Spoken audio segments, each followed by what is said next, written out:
Hey everybody, it's Anna. So today I want to look at something which you may not want to look at, which is the Christian book of the Revelation. And the reason you might not want to look at it is because it's a really scary book if you read it literally. And people have read it literally for a long time. They've made really scary movies about it and written really scary books about it.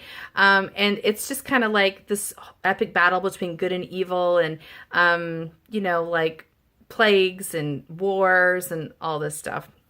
And in the end, the devil is thrown into hell and locked in hell. And then there's this new Jerusalem, which is like heaven on earth, a new city that is built that's just perfection. So the way people tend to read the Revelation is as a predictive text in the future.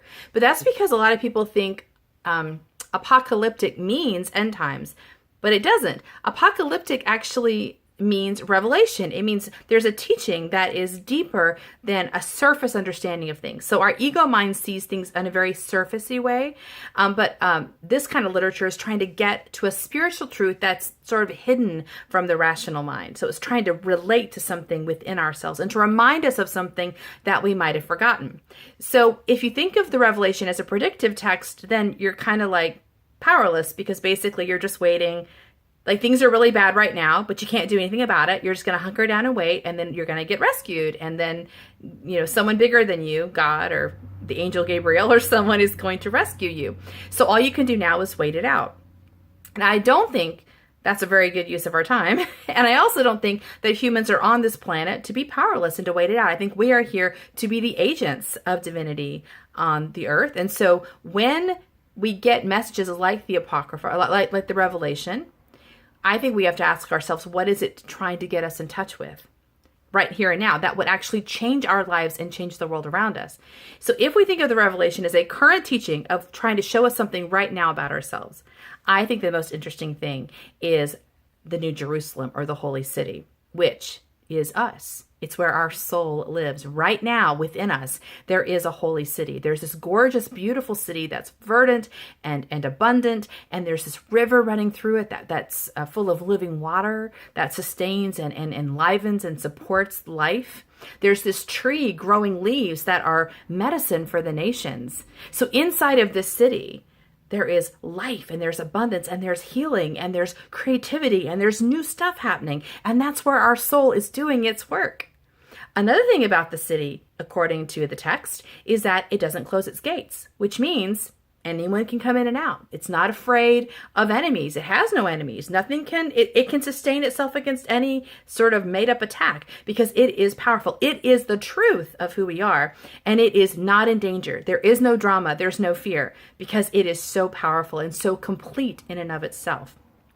So if we think of ourselves as the holy city, and our soul, and that's where our soul's workshop is, the holy city, then we can understand what the teaching is showing us. It's that, yes, there's always human drama. There's always fears and anxieties, and there's always apparent dangers. And our minds are always very concerned and distracted by all of that stuff all the time, because our ego minds are terrified of dying, basically. And so the way they make themselves feel better is they live in cycles, which means that if you live just as a human and the ego mind, you're just going to repeat your cycles over and over and over again. You're going to be working really hard, but you're not going to be getting anywhere, because nothing new can happen in the human world just based on the ego mind. All the new stuff, all the cool, interesting, innovative stuff that we do is all because we visit our own holy city. We go there and we sit there and we let ourselves be renewed there, and we interact with the soul there.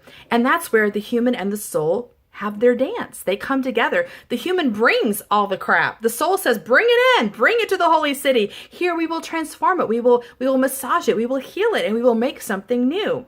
So that's why the gates are open, because the soul is not closing itself off because it's too perfect and too pure. It's saying, bring it on. Anything you've got, bring it here, and we will make it into something new.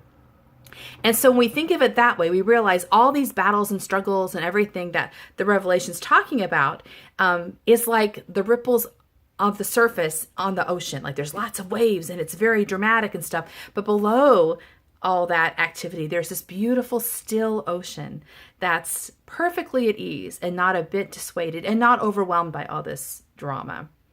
And so it gives us an image of what what our lives, what our spiritual path can look like if we recognize this holy city within ourselves and we visit it a lot and we live there as much as possible, that we really do become very, very stable and very joyful and fulfilled. And we change the energy around us and change the world because of that. There's this idea in the Jewish Kabbalah, I've said this before, the idea of the Kaya, which is kind of like the Jewish idea of a soul. And this theory is like, there's all these Kayas are in heaven with God, and they're looking down on earth, and a Kaya will see a life it wants to live. It'll see a circumstance and struggles and a certain kind of work, and that Kaya will say, hey, I want that life. And that's when we become incarnate. The Kaya enters into the human life fully ready to do this work, bringing with it the holy city, already knowing the work it wants to do. But in order for a Kaya to come to earth, it has to want to come, and it has to be strong enough to do the work. And that tells us all of us are perfectly equipped for the work around us. Is it easy? Of course it's not easy, because we're marrying the human and the soul, and they're not like things, but they can be together, and they can do amazing work together. And it's when we remember that we are both, and we bring them together, that we really find the purpose of our being here on the planet, and we really make fruitful use of our time. So when I work with my clients, that's always what I'm looking for, is their holy city. Like, where is their genius? Where is their work? And what is distracting them from their work? Let's bring it in, like bring it into the holy city. And I want to show them what happens when they bring their work and their struggles into the holy city, how those struggles just evaporate and they become something new and something different and something beautiful, and to encourage them to stay in their holy city as much as possible. And that's the work we do together is, I walk with them into their holy city over and over again, and I remember their holy city if they ever forget it, because sometimes we need help in remembering who we really, really are. So that's my thoughts about the Christian book of the Revelation, which a lot of people won't agree with, but I'm cool with that. Hope it's helpful to you. Bye.